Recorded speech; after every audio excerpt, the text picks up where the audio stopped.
ಬದಿಯಲ್ಲಿದ್ದಂಥ ರೈತರು ಜೊತೆಯಲ್ಲಿದ್ದಂಥ ರೈತರು ಯಾವ ಪರಿಸ್ಥಿತಿಯಲ್ಲಿದ್ದಾರೆ? ಈ ಎಲ್ಲ ನೆಲೆಗಟ್ಟಿನಲ್ಲಿ ಈ DCC ಬ್ಯಾಂಕಿಗೆ ನಾವು ಯಾಕೆ ಈ ವಿಷಯ ತೊಗೊಂಡು ಬೆಳೆತಿದ್ದೀವಪ್ಪ ಅಂತಂದ್ರೆ ಮುಖ್ಯ ಇದಷ್ಟ ವಿಷಯ ರೈತರಿದೆಲ್ಲ ತಿಳ್ಕೊಳ್ಳಿ ಅಂತ. ನಮ್ಮಲ್ಲಿ ಎಜುಕೇಷನ್ ಇಲ್ಲ, ಭಾಳ ದೊಡ್ಡ ದುರಂತ ಅಂತಂದ್ರೆ. ಯಾಕೆ ರೈತರಿಗೆ ಎಷ್ಟೋ ರೈತರು ಬರಲಿಕ್ಕೆ ಬರೋದಿಲ್ಲ, ಓದ್ಲಿಕ್ಕೆ ಬರೋದಿಲ್ಲ, ಹೇಳಿದರೆ ಪಾಪ ಅವ್ರಿಗೆ ಅರ್ಥ ಆಗೋದಿಲ್ಲ. ಆ ಪರಿಸ್ಥಿತಿ ಇದೆ ಇವತ್ತು. ಶಿಕ್ಷಣ ವ್ಯವಸ್ಥೆ ಅಕ್ಷರ ಸಹಿ ಮಾಡೋಕ್ಕೆ ಬರ್ತದೆ, ಸಹಿ ಮಾಡೋಕ್ಕೆ ಕಲ್ತೀವಿ ನಾವು. ಅದನ್ನು ಅರ್ಥ ಮಾಡ್ಕೊಳ್ಳೋದು ಏನು ನಡೀತದೆ ಅಂತ ಅದು ಕಲಿಸ್ಲಿಕ್ಕೆ ಹೋಗಿಲ್ಲ. ನಮ್ಮ ಕೈಲಿ ಇಟ್ಕೊಂಡು ಹೋಗ್ತಾ ಇರ್ತೀವಿ ಈ ಬುದ್ಧಿವಂತ ಜನ.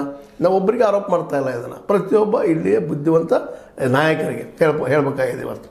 ಯಾರ್ಯಾರ ಹೆಸರು ಲೋನ್ ತೊಗೊಳ್ಳೋದು, ಏನೋ ಮಾಡೋದು, ಇದನ್ನು ನಡೆದು ನಾವು ನೋಡ್ತಾ ಇದ್ದೀವಿ.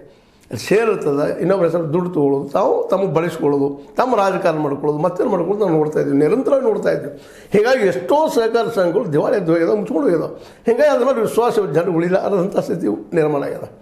ನಿಜವಾಗಿಯೂ ಸರ್ಕಾರಕ್ಕೆ ಪ್ಯಾರಲ್ ಆಗಿ ಸಮಾನಾಂತರವಾಗಿ ಬೆಳಿಬೇಕಾಗಿದೆ ಸಹಕಾರ ರಂಗ.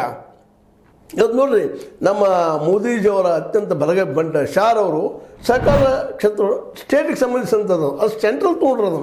ಕಾರಣ ಅಂದರೆ ಲಾಭದ ಇದು ನಾವು ಲಾಭ ಮಾಡ್ಬೋದು ನಾಳೆ ರಾಜಕೀಯವಾಗಿ ಅಂತೇಳಿ.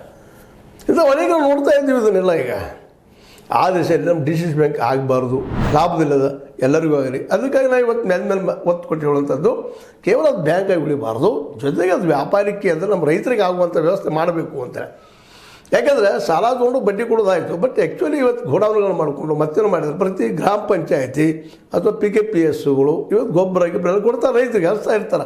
ಅದ್ರ ಜೊತೆಗೆ ಅವ್ರು ಬೆಳೆದ ಬೆಳೆಯನ್ನು ಇಟ್ಟುಕೊಂಡು ಅವುಗಳನ್ನು ಮಾಡೋದಂಥ ಒಂದು ವ್ಯವಸ್ಥೆ ಮಾಡಿದರೆ ರಸ್ತೆಗಳು ಆಗಿದಾವೆ. ಈಗಾಗಲೇ ಸಾಕಷ್ಟು ಹಳ್ಳಿಗಳಿಗೆ ಹೋಗಿ ಮುಟ್ತಾ ಇದ್ದಾವೆ ರಸ್ತೆಗಳು. ಇಲ್ಲ ಅಂದ್ರೆ ಮಾಡಿಸೋದಲ್ಲ, ಹೇಗಾದ್ರೆ 40% ತೊಗೊಂಡು